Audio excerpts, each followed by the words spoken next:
guys, how are you? Hope you're doing well. It's a Friday morning, uncaffeinated as yet, but first tea of the day. I thought I'd come to you bright and early. I've got a little plan today. This is the most retaken of these videos ever because the sun keeps coming around and blinding me, so we're at a slightly different angle. You get to see a little bit more of the palace of how to play just one thing. We're going to play something akin to the intro there. I'm hoping my phone won't run out of battery before I get to the end of this. It's a chord progression and it's in G. It goes G, G, C, C, G, G, D, D, G, G, C, C, G, D, G, G. I'm going to put it in the Instagram, so don't worry if you can't remember that. You can go and have a look at it there. But I'll take you through it now. So chords are G, 2, 3, 4, G, 2, 3, 4, C, 2, 3, 4, C, 2, 3, 4, G, 2, 3, 4, G, 2, 3, 4, D, 2, 3, 4, D. You can note these down if you want. G, 2, 3, 4, G, 2, 3, 4, C, 2, 3, 4, C, 2, 3, 4, G, 2, 3, 4, D, 2, 3, 4, G, 2, 3, 4, G.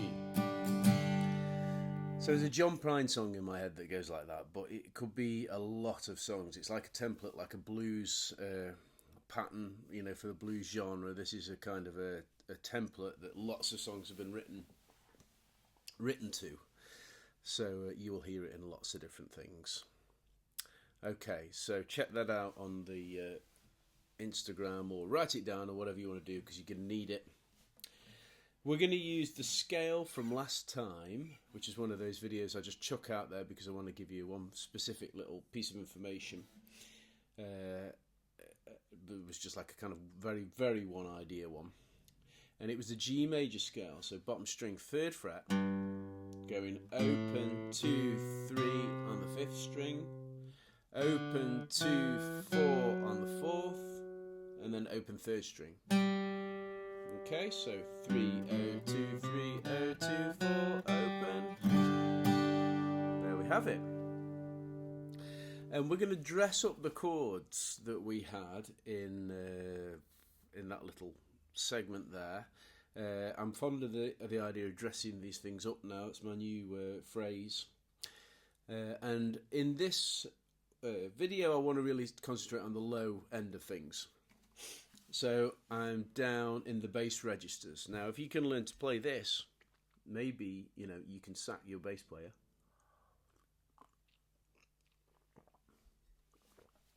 Because that means you get more money when you play the gig. Just a thought. So what I want to do is start connecting the G, the C and the D with low notes from that scale. So we're going to be sticking down here in the low end of things, maybe on open fret 2, fret 3, that kind of area, bottom couple of strings. And the simple logic of how I'm going to do it, and the simple maths, or math, depending on where you're from, is that I'm going to count how many beats my little run is going to be, and then I'm going to make sure I land my end note of the run, which is going to be the same note as the chord, on the one beat when the chord change comes in. So in this case it's a G to a C. The G bit doesn't count because that's the chord I'm on in, you know, the first instance. So I'm going to go 1, 2, 3, 4, 1, 2, and the last one is my C note. So now I've landed in the right place at the right time, which is crucial. So the two notes I used were the open A on the 5th string, going to the 2nd fret of the 5th string, right? So I've got a G, and my notes to run up are A, B, and then C is my chord note. Awesome. Now, when I go back to G, play the C, same principle, but I'm going to reverse it. So I'm going to descend B, A, 2nd fret, open 5th string, and that's going to go from C, 1,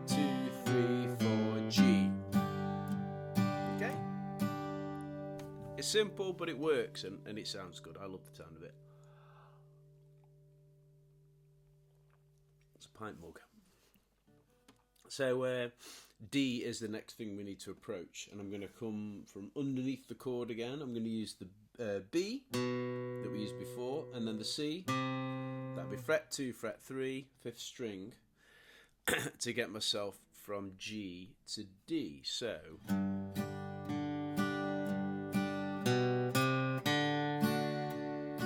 okay, so that walks up perfectly, one note at a time through the scale, stepping up. Scale means ladder. Scala, I think, is the Greek word. So there we go. Top fat for the day.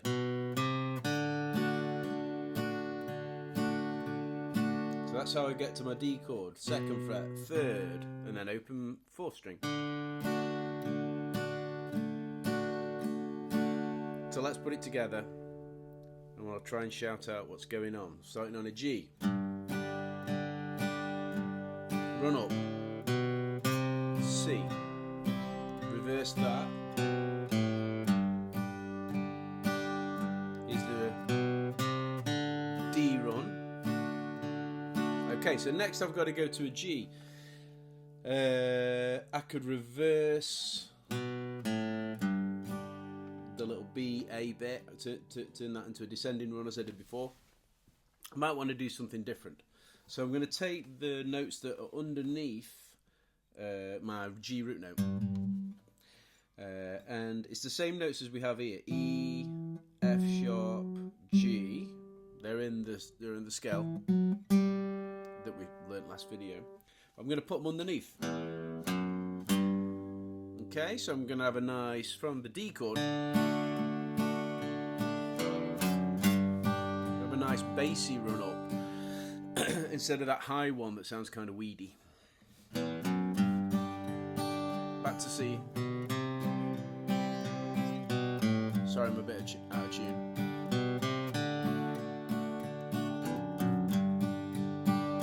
So, you know, it's kind of a Carter family thing, if you like that kind of thing. Or, you know, Bob Dylan used it, or everybody. You know, it's just another one of those everybody things. Probably a cliche. But these are things you've got to know if you're going to... you've got to learn the cliches, and then you can learn your own thing, I guess. Let's try it one more time. So G. Run up to C. Remember, it's on the 3 and the 4. 3, 4, 1. 3, 4, 1. Low 1. In exactly the same place, timing wise.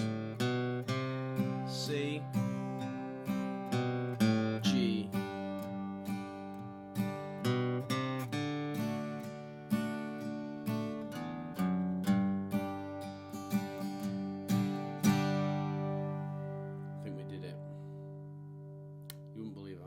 That too. Mainly the sun's fault though. Okay, hope that made some kind of sense to you. It's been fun to do because I love that style of guitar playing, and it will combine beautifully with the other stuff we've been doing. So let's say we're doing the alternating bass. And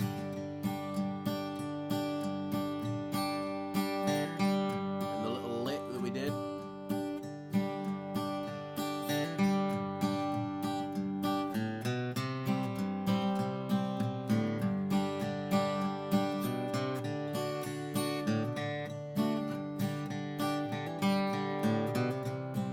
Kind of thing, you know, we could start sticking these things together. We've got the run, we've got the bass alternating, we've got the and everything is starting to sound more musical and less rigid and all that kind of thing. Okay, thank you very much for listening again. Enjoying the acoustic ones. Thank you again to the steady trickle of people who choose to subscribe and come back and see us another day. It's much appreciated. I might stay in this angle next time, who knows. Thanks for listening. See you soon.